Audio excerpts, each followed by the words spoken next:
Tout est possible, oh, crois seulement, crois seulement, crois seulement. Tout est possible, oh, crois seulement. Jésus est là, Jésus est là, tout est possible, Jésus est là, Jésus est là, Jésus est là, tout est possible, Jésus est là. Vous pouvez vous asseoir.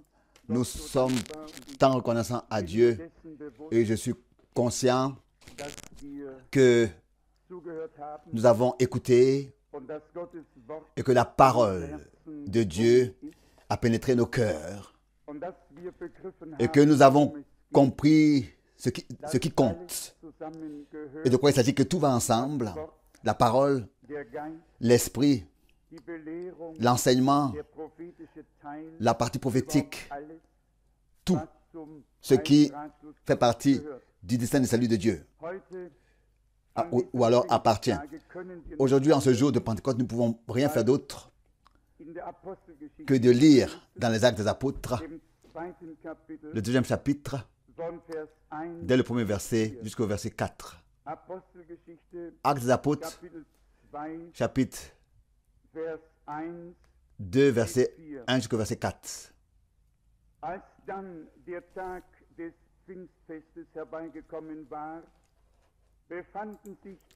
Quand le jour de la Pentecôte fut arrivé, ils étaient tous ensemble en un même lieu. Tout à coup, il s'éleva du ciel un bruit comme celui d'un vent impétueux et puissant. Et il remplit toute la maison où il se trouvait.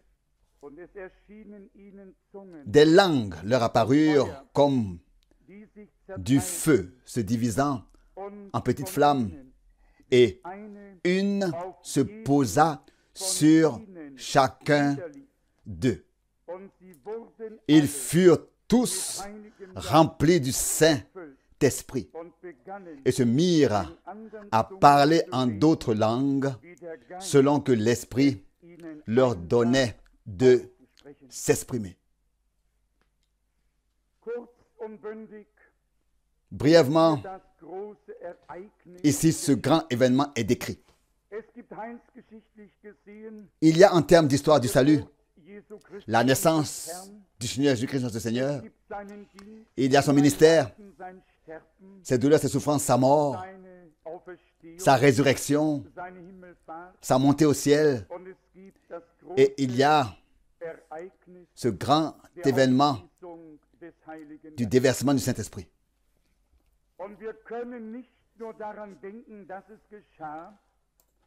Nous ne pouvons pas seulement penser que cela s'est accompli, a eu lieu. Nous devons nous efforcer de faire en sorte que cela devienne notre expérience personnelle. Nous devons avoir part à ce que Dieu a fait et faire les mêmes expériences que nos frères et sœurs ont fait avec Dieu au commencement.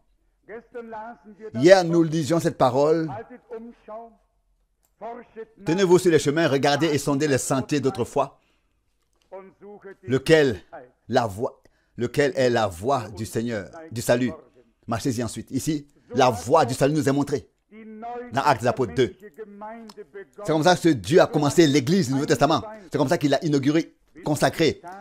Il en a été son origine et son commencement. Comme autrefois le Seigneur avait parlé avec ses disciples, comme nous le lisons dans Actes des Apôtres chapitre 1.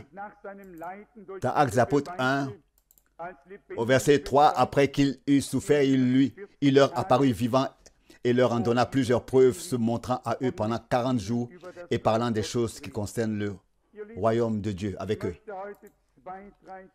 Je voudrais souligner deux, trois choses. Nous savons que le jour de la Pentecôte, autrefois, il y eut subitement un bruit se levant du ciel. Mais pas seulement un bruit, mais encore plus que ça. Le vent était là, impétueux et puissant, mais ce n'était pas tout. Je continue à lire.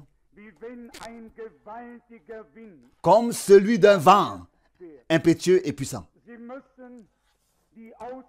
Ils ont dû expérimenter l'effet de ce bruit. Littéralement, ils l'ont vu, ils l'ont vécu. Ce n'était pas seulement du vent. Avec Dieu, il n'y a pas que du vent. Dieu était dans ce bruit. Le bruit était le précurseur de ce qui devait descendre d'en haut et pénétrer dans les disciples. Le bruit du vent était là, mais pas seulement du vent, pas seulement le bruit, mais plus que du vent était là. Ici, il est écrit, verset 2, la deuxième partie, et il remplit toute la maison où il se trouvait. Ça, c'était l'introduction à ce grand événement surnaturel. C'était une expérience acoustiquement perceptible, palpable, un bruit du ciel qui entra dans la pièce. Et ce bruit, plus ont suivi. Ça n'a pas fait que du vent. Ce bruit n'a pas fait que du vent. Et que le Seigneur me pardonne si je le dis, si je l'exprime ainsi. Si je l'ai exprimé ainsi. Avec Dieu, il y a plus que du bruit. Dieu accomplit ses promesses, accomplit ce qu'il a dit dans sa parole. Il se révèle à ceux qui l'ont cru. Et nous pouvons aujourd'hui nous attendre à ce que nous ayons au moins le même résultat. Nous voyons le même résultat et faisons la même expérience. Ici au verset 3, il est écrit, des langues leur apparurent, comme du feu, se divisant en petites flammes, et une se posa sur chacun d'eux. Qu'est-ce que c'était? Ils ont dû voir, entendre et expérimenter, vivre cela. Les hommes de Dieu n'ont pas écrit ou bien parlé de ce qui était dans leur imagination. Ils ont raconté ce qui s'était passé réellement et ce qui s'était passé vraiment là-bas. C'était une expérience surnaturelle. C'était un déversement du Saint-Esprit. Et si aujourd'hui, je cogne ce vase aujourd'hui et le renverse, l'eau se déversera, n'est-ce pas? L'eau se déversera. C'était un déversement, une effusion. Pas seulement de parler de la chose, ou bien d'annoncer la chose, de parler de la chose. C'était l'accomplissement même des promesses divines telles que on pouvait le lire dans les Écritures. Et Jean l'avait déjà annoncé. Moi, je vous baptise d'eau pour la repentance, mais celui qui vient après moi vous baptisera d'Esprit Saint et de feu. Ici, nous le voyons. Nous voyons comment cela s'est passé. Du ciel s'éleva un bruit comme celui d'un vent impétueux et puissant. Et il remplit toute la maison où il se trouvait. Et des langues leur apparurent comme du feu, se divisant en petites flammes. Et une se posa sur chacun d'eux. Je suis reconnaissant à Dieu de ce que pour chacun, il n'y avait qu'une seule langue. Et j'aimerais que tous les croyants puissent seulement parler d'une seule langue. S'ils parlaient, ils parlaient d'une seule langue, c'est-à-dire avec une langue qui a été pénétrée et consumée du feu de Dieu, du feu divin, pour qu'ils puissent ensuite annoncer les merveilles de Dieu, les prodiges de Dieu, les œuvres merveilleuses de Dieu. Car dans notre temps, Dieu a fait de grandes choses, des merveilles. Et j'ose dire qu'il fera encore de plus grandes merveilles qu'il a déjà fait. Car la fin, le couronnement, l'achèvement, la perfection de l'Église du Nouveau Testament sera en puissance et gloire, viendra en puissance et gloire. Et Dieu lui-même prendra soin de ça. Ça continue encore ici. Verset 4, acte 2. Et ils furent tous remplis du Saint-Esprit et se mirent à parler en d'autres langues selon que l'Esprit leur donnait de s'exprimer. C'était une expérience surnaturelle ici sur terre. Ils ont fait une expérience naturelle, surnaturelle. Ici sur terre, j'avais été peut-être 2 fois dans la chambre haute à Jérusalem. Et à chaque fois, là-bas, j'ai pensé à cet événement. Aujourd'hui, nous sommes ici. Cela peut être aujourd'hui notre chambre haute. Aujourd'hui, nous pouvons expérimenter Dieu en cet endroit. La crucifixion n'a plus besoin de s'accomplir. Elle est accomplie. La résurrection n'a pas besoin maintenant d'avoir lieu. Elle a déjà eu lieu.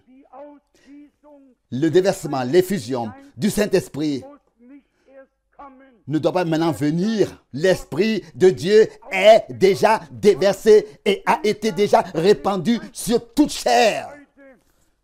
Ce n'est pas aujourd'hui que cela aura lieu. Aujourd'hui, nous avons seulement dans la foi besoin de l'accepter dans la foi et de remercier le Seigneur qui a mis cette expérience à notre disposition. De même que nous avons une part dans chaque expérience de l'histoire du salut et que nous pouvons littéralement en témoigner par une expérience personnelle avec Dieu, il en va de même avec l'expérience d'être rempli du Saint-Esprit.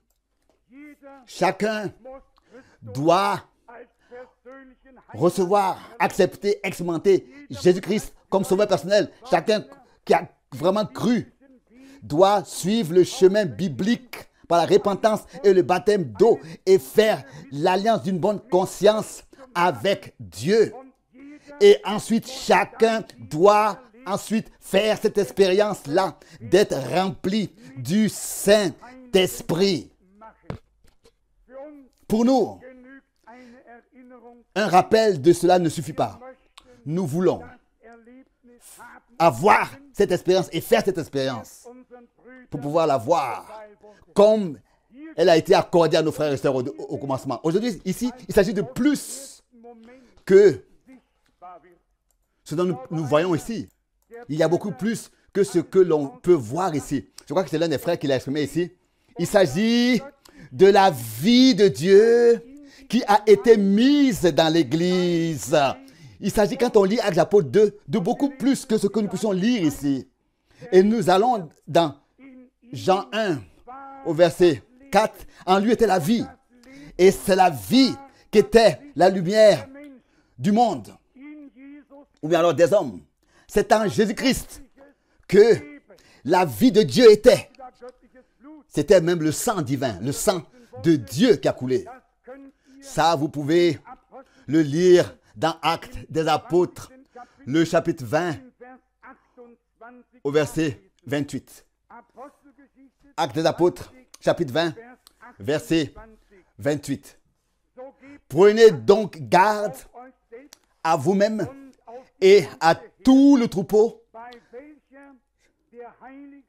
dont le Saint-Esprit vous a établi surveillant pour paître l'Église de Dieu qu'il s'est acquise par son propre sang.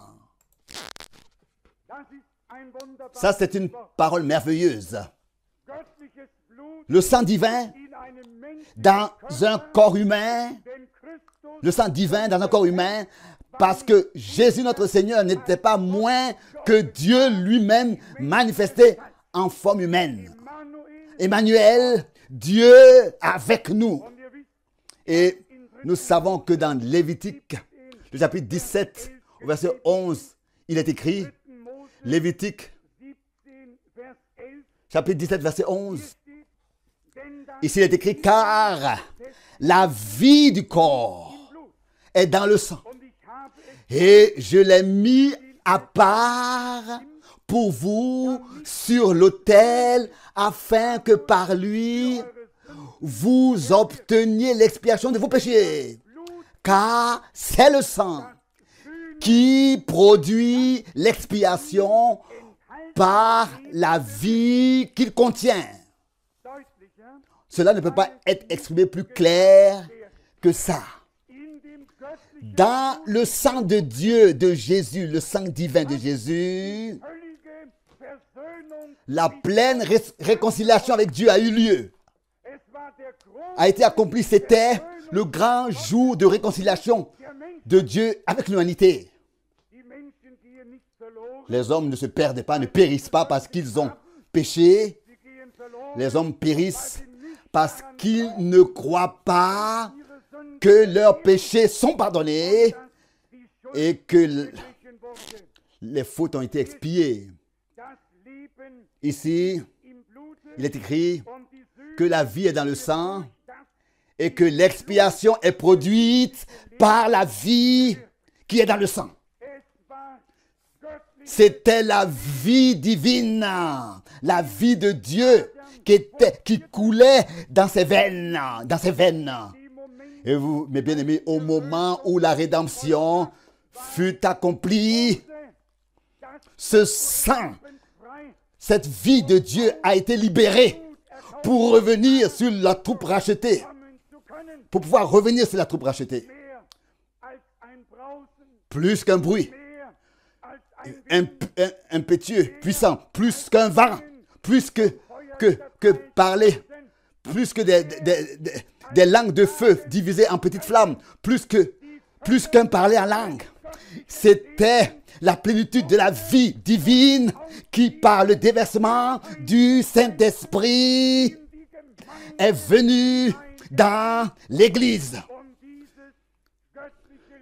Et cette vie de Dieu, c'est ce dont nous avons besoin. C'est d'elle que nous avons besoin pour vaincre. Et nous pouvons la voir ce soir. Nous pouvons aujourd'hui, en cet endroit, expérimenter Dieu tel que nos frères et nos sœurs là-bas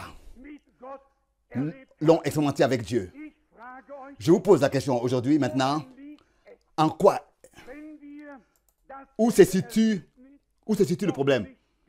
Si nous n'avons pas encore fait la même expérience, Dieu ne peut pas en être responsable. Parce qu'il a tout préparé. Tout ce qui était nécessaire, il l'a de son côté fait pour nous. Il nous a appelés. Il nous a rachetés. Il nous a accordé le pardon de nos péchés. Il nous a fait grâce. Il a répandu son esprit. Il nous a accordé sa parole. Révéler sa volonté. Qu'est-ce que Dieu peut encore faire? Maintenant, cela dépend de notre foi, que dans la foi, nous puissions, si nous pouvions déjà remercier Dieu dans la foi de ce qu'il ne nous a pas laissé orphelins. Qu'est-ce que notre Seigneur a dit? Je ne vous laisserai pas orphelins. Notre Dieu n'est pas mort. C'est le Seigneur qui est mort. Je ne veux pas expliquer ça maintenant. C'est le Seigneur qui est mort. Mais ce qui était homme est mort. Mais ce qui était Dieu est allé dans les endroits inférieurs de la terre. Dans les endroits inférieurs de la terre. Ce qui était Dieu. Pour un esprit. C'est un esprit que le Seigneur a vaincu la mort, l'enfer, le diable. Et que le troisième jour, il est ressuscité des morts. C'est peut-être raison que Paul pouvait écrire: mort, où est ton aiguillon? Enfer, où est ta victoire? Résumons ensemble. Le jour de la Pentecôte, Dieu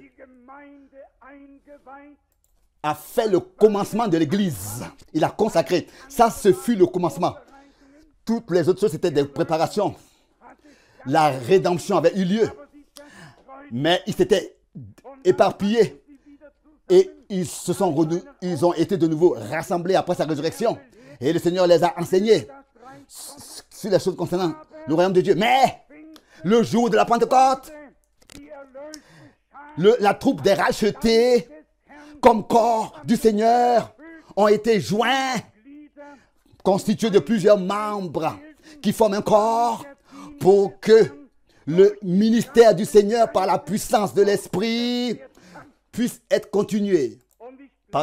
Puisse être poursuivi. Et je crois que si aujourd'hui nous pouvions prendre Dieu au mot, alors ici, quelque chose de surnaturel se passerait. Nous n'avons pas besoin d'attendre un bruit impétueux, puissant. Cela a eu lieu seulement une unique fois au commencement. Après tout, quand on regarde tous les autres baptêmes de l'Esprit dans les actes des apôtres, il n'y avait qu'un seul résultat. Ils furent tous remplis du Saint-Esprit. Aujourd'hui, nous pouvons faire la même expérience avec notre Dieu. Je sais que beaucoup l'ont expérimenté. Et malgré tout, dans leur cœur, portent une faim, une soif. Ils veulent encore recevoir plus de Dieu. Abandonnons toute résistance qui pourrait être dans notre cœur. Prenons Dieu au mot. Prenons Dieu à sa parole. Sondons les chemins d'autrefois et trouvons la voie authentique du salut qui a été suivie autrefois et marche. Change-y pour que nous puissions faire sur ce chemin du salut les mêmes expériences. Dans 1 Jean, il y a une parole merveilleuse. Dans 1 Jean, chapitre 1, versets 1 et 2. 1 Jean, chapitre 1, versets 1 et 2. Ce qui était dès le commencement, ce que nous avons entendu, ce que nous avons vu de nos yeux, ce que nous avons contemplé et que nos mains ont touché concernant la parole de vie, car la vie a été manifestée. La vie a été manifestée et nous l'avons vue et nous lui rendons témoignage et nous vous annonçons la vie éternelle. La vie de Dieu a été manifestée. Ce dont nous avons besoin dans le domaine spirituel, c'est la vie de Dieu lui-même dans nos âmes. Et nous savons, l'homme ne vit pas de pain seulement, mais de toute parole qui est sortie de la bouche de Dieu. En nous, beaucoup de paroles ont été adressées. Paroles de Dieu. Mais maintenant, dans la foi, nous devons oser ce pas et prendre Dieu au mot, sans s'imaginer comment est-ce que cela doit arriver. Ce qui est important, c'est que nous ne soyons pas seulement ici pour écouter ce que d'autres ont expérimenté avec Dieu, mais que nous sommes ici pour faire nos propres expériences avec Dieu, nos expériences personnelles. Combien sont venus avec un tel désir sincère dans ces jours, ici, et aujourd'hui, sont venus. Il y a un cantique qui chante, qui dit, regarde-moi et réponds à mon désir, réponds à mon désir. Si notre désir devient si grand que nous disons, Seigneur, je ne peux plus. Je ne peux plus continuer à vivre si ce n'est que tu me remplisses du Saint-Esprit. Mais bien aimés, il faut que les choses arrivent à ce point. Pas seulement lire ce qui est arrivé et ce que d'autres ont reçu, ont expérimenté, mais de l'expérimenter personnellement. Car c'est ainsi que c'est écrit.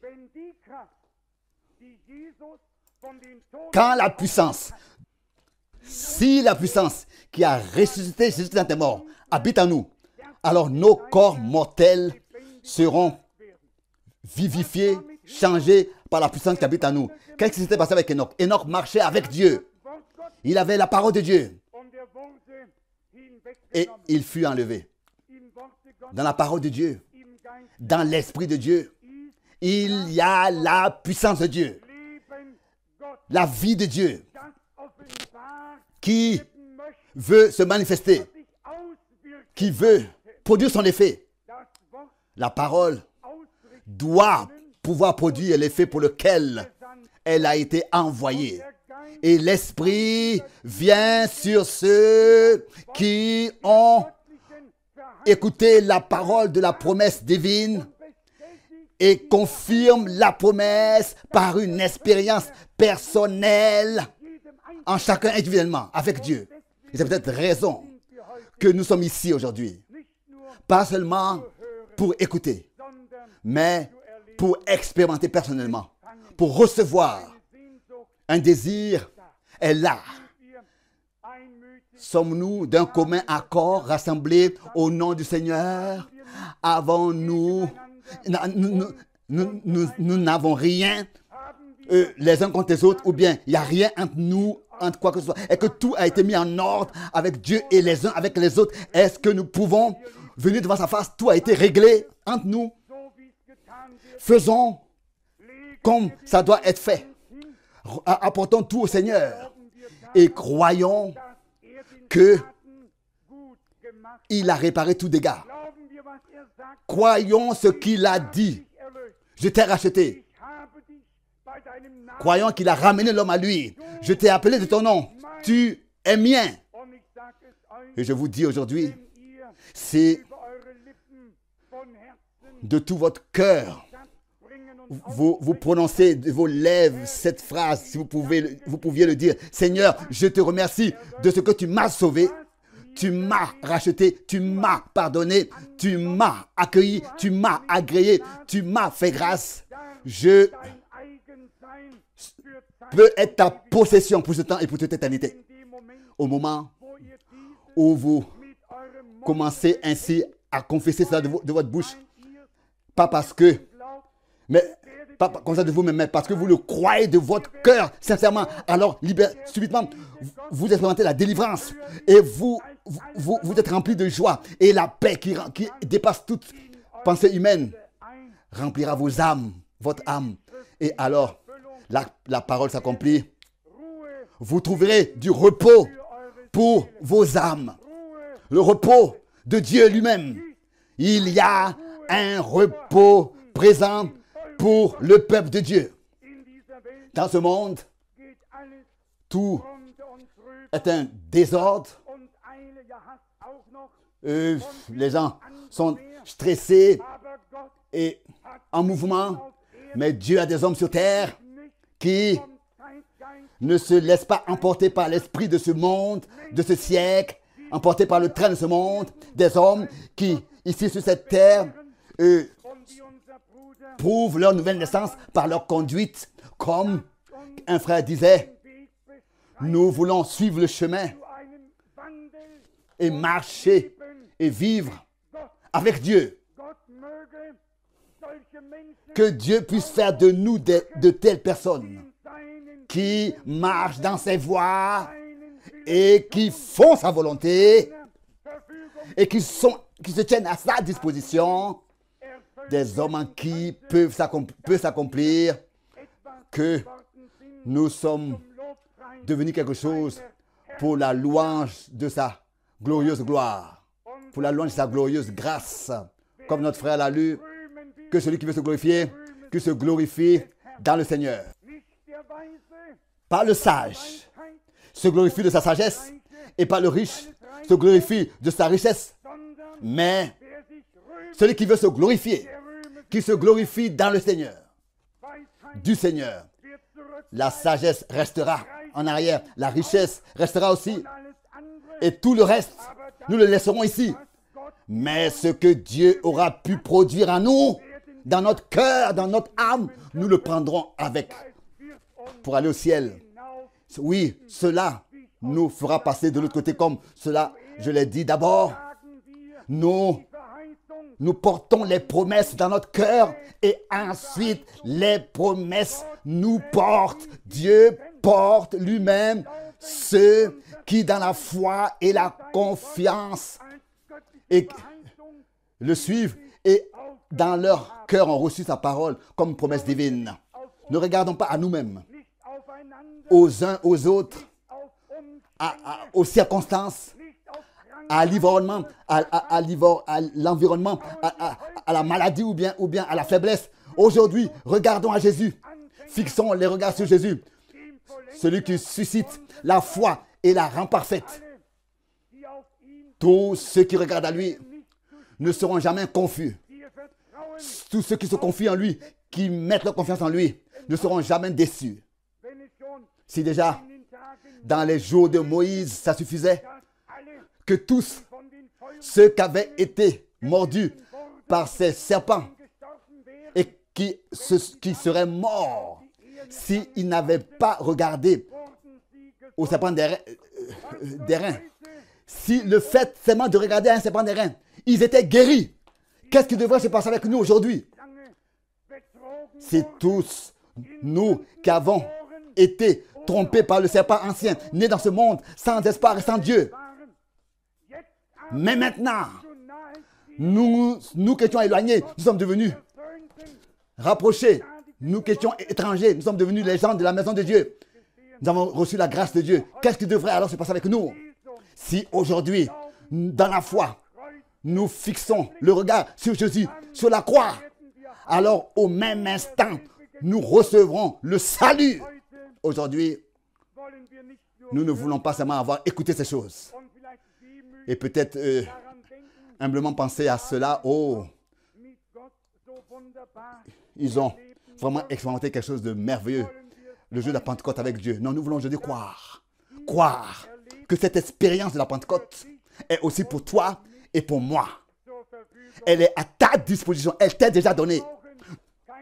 Nous n'avons pas besoin d'émettre violence. L'Esprit de Dieu a été déjà répandu. Et si maintenant, aujourd'hui, nous voulons faire la même expérience, faisons aussi comme avec la crucifixion. Jésus-Christ a été une fois pour toutes crucifié. Et il est mort. Et il a été enseveli. Et le troisième jour, il est ressuscité. Personne. Il n'existera pas encore une autre crucifixion. C'est aussi comme ça avec l'expérience de la Pentecôte. Le Saint-Esprit a été répandu et c'est, ou alors il s'agit ici d'un fait divin historique de salut. Nous voulons le recevoir en nous. Comme l'Adam terrestre a reçu un souffle, le souffle de vie et subitement, il s'est tenu sur ses pieds et depuis il pouvait parler, il pouvait marcher dans un corps de chair, tout fonctionnait. Le corps du Seigneur aussi, les différents membres sont là. Mais c'est seulement quand la vie de Dieu lui-même vient dans l'Église et que par cette vie, nous sommes tenus sur notre pied de la foi.